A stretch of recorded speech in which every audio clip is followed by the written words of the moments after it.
Alors maintenant, je pense qu'on est dans la quatrième sous-partie, si je ne me trompe pas trop. Euh, Fait que là, ce que j'aimerais maintenant aborder, c'est plus des conseils, pour te permettre d'exercer le ministère de la délivrance et puis aussi de te délivrer toi-même ou que des frères ou sœurs prient pour toi afin que tu sois délivré. C'est plus ça que j'aimerais partager. Donc des conseils, des réflexions sur les quelques choses que j'ai pu apprendre. Encore une fois, je vous recommande vraiment d'écouter Derek Prince. Je pense que c'est l'un des frères qui a le plus à apprendre là-dessus. Et c'est pas simplement qu'il a pratiqué le ministère de la délivrance, mais que c'est le reste de sa vie est un modèle pour nous autres. Je connais beaucoup d'autres frères que je nommerai pas, qui sont extrêmement puissants dans la délivrance, qui ont une grande autorité pour faire la délivrance, chasser les démons, mais le reste de leur vie n'est vraiment pas un modèle. Et d'ailleurs, ça amène un élément qui est important, c'est que le fait de pratiquer la délivrance ne témoigne pas de ta relation, la qualité de ta relation et de ta marche avec Christ, en quelque sorte. En fait, pour être très clair, tu ne peux pas avoir une pleine marche avec le Seigneur, être pleinement dans les pas de Christ si tu ne pratiques pas la délivrance. Parce que Christ l'a clairement dit, voilà les signes qui suivront ceux qui auront cru en moi, et la délivrance en fait partie, ils chasseront les démons. Donc si tu ne chasses pas de démons, faut te repentir, c'est réellement quelque chose que tu dois pratiquer, c'est pas une option.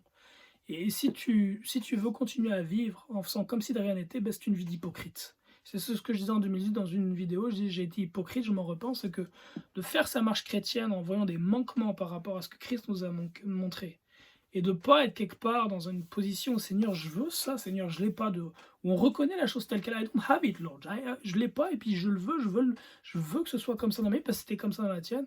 Mais si on n'a pas cette attitude-là, lorsque c'est pas présent, c'est de l'hypocrisie tout simplement. Et puis la plus grande posture hypocrite qui existe dans l'Église, c'est ce qu'on appelle le cessationnisme. Maintenant, si on ne peut pas avoir, s'il est vrai qu'on n'a pas une pleine marche à l'image de Christ lorsque la délivrance est absente, comme d'autres choses d'ailleurs, la délivrance est un élément parmi d'autres, de l'autre côté, le fait d'avoir la délivrance, donc le fait de pratiquer la délivrance, le fait de pratiquer cette autorité-là et puis de délivrer les frères et sœurs, d'avoir été délivré soi-même, ne signifie pas qu'on a une marche avec le Seigneur qui est droite comme il aimerait qu'elle le soit. Pourquoi? Christ le dit lui-même. Beaucoup viendront le voir en jour-là et lui diront « N'avons-nous pas délivré des malades, des démoniaques, n'avons pas chassé les démons, prié, guéri les malades ?» Il leur dira « Je vous ai jamais connu. » Donc de la même façon que c'est un élément qui est extrêmement important à avoir, il ne faut pas que tu t'appuies là-dessus pour te dire que tu es justifié en quelque sorte par ça. Ça, c'est un point qui est vraiment important. C'est sur quoi je crois, les éléments de notre vie qui peuvent nous aider réellement à nous sonder et voir si on est dans la foi, c'est de regarder, si on est agréable à Dieu, c'est de regarder les fruits qu'on porte, notamment les fruits de l'esprit. Est-ce que notre caractère est transformé à l'image de celui du Seigneur Jésus-Christ? Et s'il l'est, ça va se traduire par une vie particulière dans laquelle on prend soin des veuves, des orphelins, de ceux qui sont dans le besoin notamment. Et je ne développerai pas là-dessus aujourd'hui. Un autre élément qui est important, c'est que pour délivrer, comme pour guérir, il suffit de croire. Il suffit de croire, d'avoir la foi que dans le nom de Jésus-Christ et par son sacrifice, la délivrance est possible. Excusez-moi, il y a de quoi que la délivrance est possible. Donc il suffit de croire et d'avoir la foi que dans le nom de Jésus-Christ et par l'autorité que nous avons en son nom, que la délivrance est possible. C'est une question de foi. Si tu crois, tu vas exceller dans la délivrance. Tu ne crois pas, tu n'auras pas de résultat. Il faut croire que tu as l'autorité que Christ dit que tu as reçue. Autre chose, jusqu'à présent, dans les délivrances que j'ai pu opérer, seul ou accompagné, j'ai expérimenté 3 scénarios. Premier scénario, puis avant de parler des différents scénarios que j'ai expérimentés, il y a un élément qui est vraiment important, puis sur lequel je souhaite appuyer, c'est que ça prend du temps. Il est rare qu'une délivrance, en tout cas quand on commence, de ce que j'ai observé, même quand on lit la parole, il est rare qu'une délivrance soit instantanée, que tu dises « sors de cet homme » et que le démon sorte à la seconde même. C'est rare. En général, la parole d'ailleurs va dire à l'heure même, hein, lorsque Paul dans Acte 16 chasse l'esprit de Python, il dit que l'esprit est sorti à l'heure même, dans l'heure. Il n'est pas dit la seconde même, mais dans l'heure. Et souvent, c'est ce que j'ai observé, c'est que lorsqu'on prie pour la délivrance, ça va prendre déjà souvent quinzaine de minutes avant qu'un esprit se manifeste. Fait pendant une quinzaine de minutes, par la foi, t'ordonnes à l'esprit mauvais de sortir tu combats l'esprit mauvais alors qu'il ne se manifeste pas. Fait que ça peut vraiment amener le doute et te dire, y a-tu vraiment un esprit mauvais qui est là? Est-ce que je suis vraiment dans la bonne direction? Mais persévère. Souvent, ce qui se passe, c'est que c'est au bout d'une douzaine, quinzaine de minutes que là, le démon commence à se manifester à travers la personne. Et quand il se manifeste à travers la personne, après, ben là, il faut continuer à combattre. Puis quelquefois, ça va prendre 30, 40, 50 minutes, 1 heure avant que cet esprit mauvais sorte. Le plus souvent qu'autrement, ce que j'observais, c'est qu'un esprit sort dans l'heure, effectivement. Mais pas dans la seconde. Donc ça, c'est très important, ce point-là. Sois patient et persévère.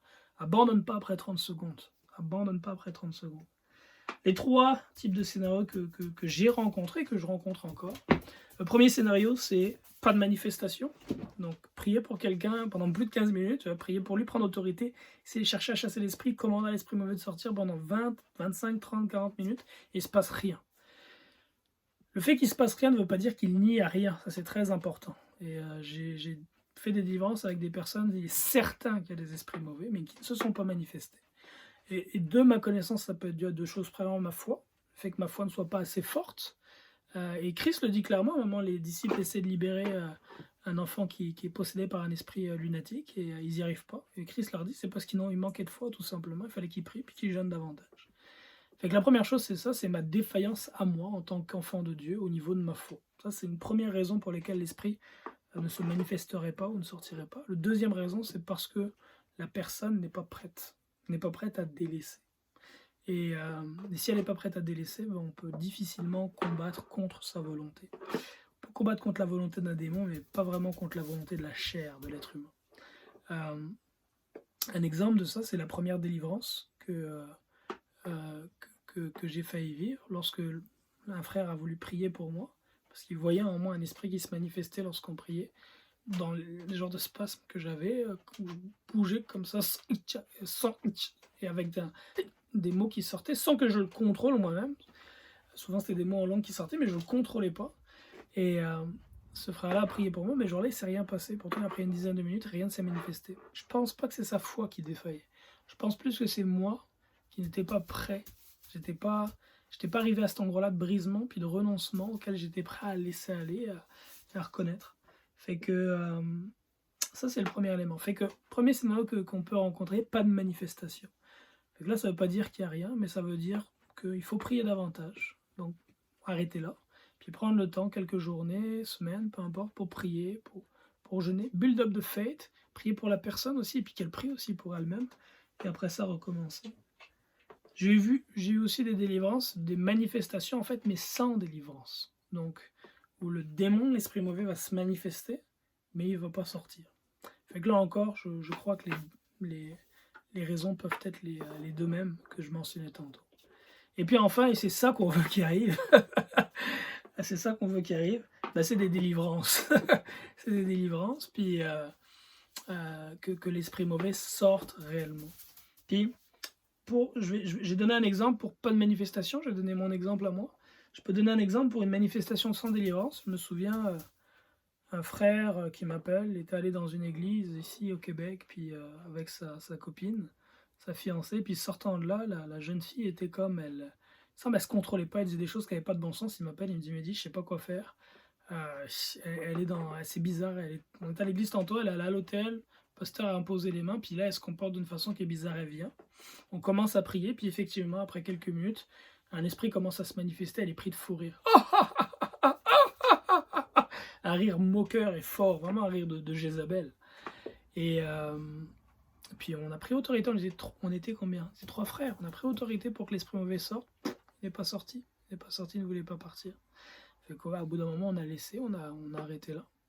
Mais un élément qu'il y a lorsque tu chasses un esprit, donc je t'ordonne de sortir au nom du Seigneur Jésus-Christ, esprit mauvais, tu quittes maintenant au Christ, par l'autorité qu'il y a dans le nom du Seigneur Jésus-Christ, la parole de Dieu déclare que j'ai toute autorité en Jésus-Christ, je t'ordonne de sortir.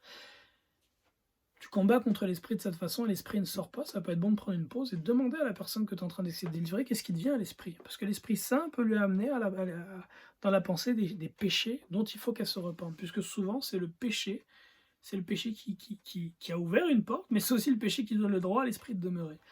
Et cette personne-là, ces péchés qui vont lui venir à l'esprit, il faut qu'elle les confesse. ouvertement, audiblement aux personnes qui sont là et à Dieu, qu'elles s'en repentent et puis qu'elles les délaissent. Ça, c'est vraiment un élément qui est important. Puis des fois, et souvent, le péché, c'est honteux. Et c'est important. C'est important de ne pas être tenu par la honte ou l'orgueil, plutôt devrais-je dire, pour ne pas confesser le péché. Si le péché n'est pas confessé, tu vas rester enchaîné. Confesse ta faute. Voilà un petit truc que je peux donner. C'est un péché qui te vient à l'esprit, puis tu n'as pas la force de le confesser parce que vraiment tu as trop honte et l'orgueil t'empêche.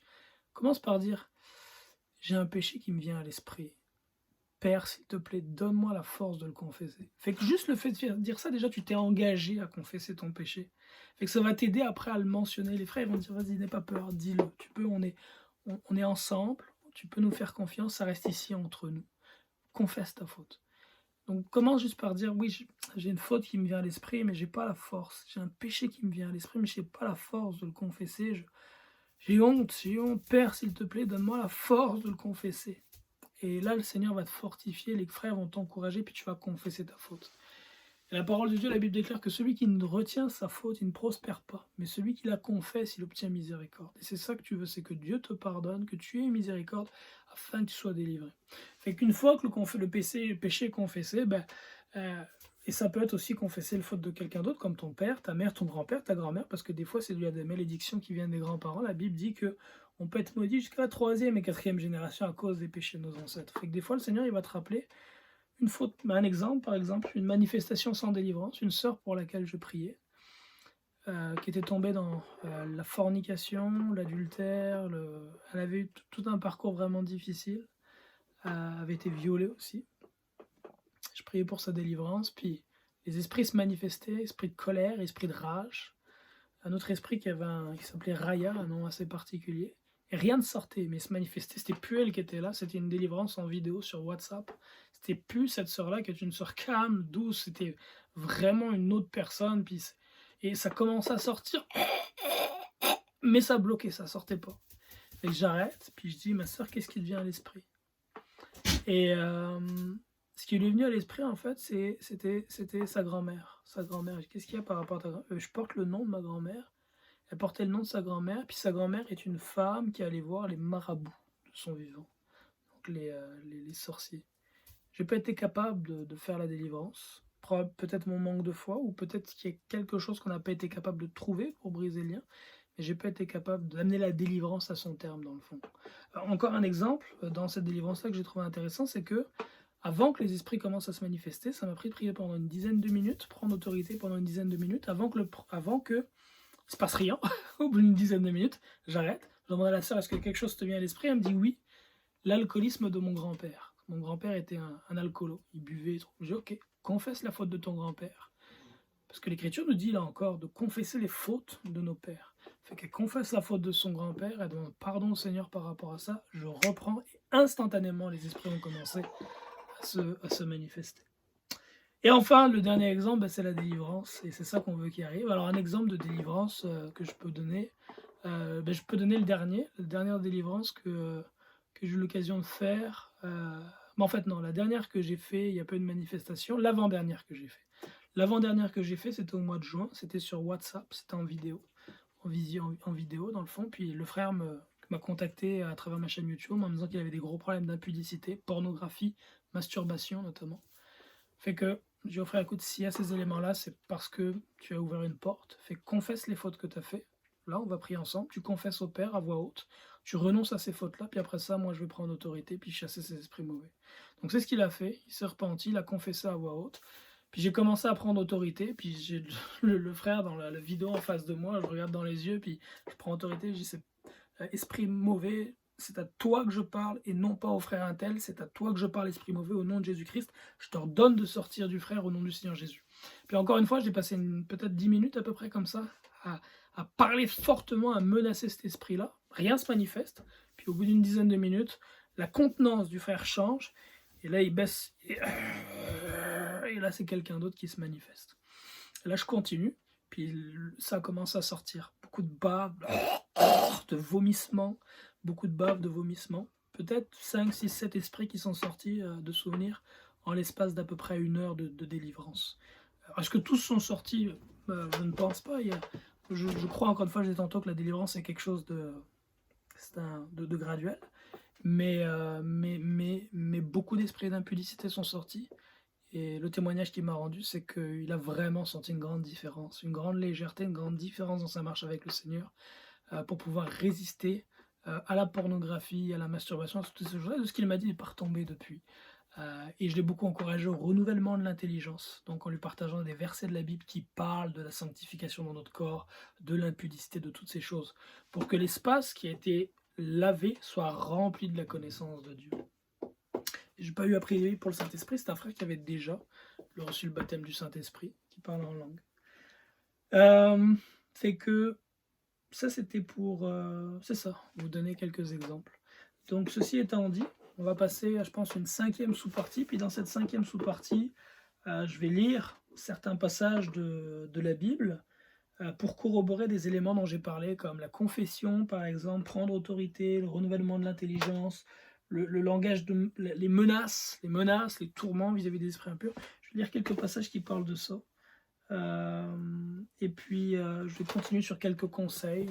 Ce sera probablement la dernière sous-partie. Soyez bénis.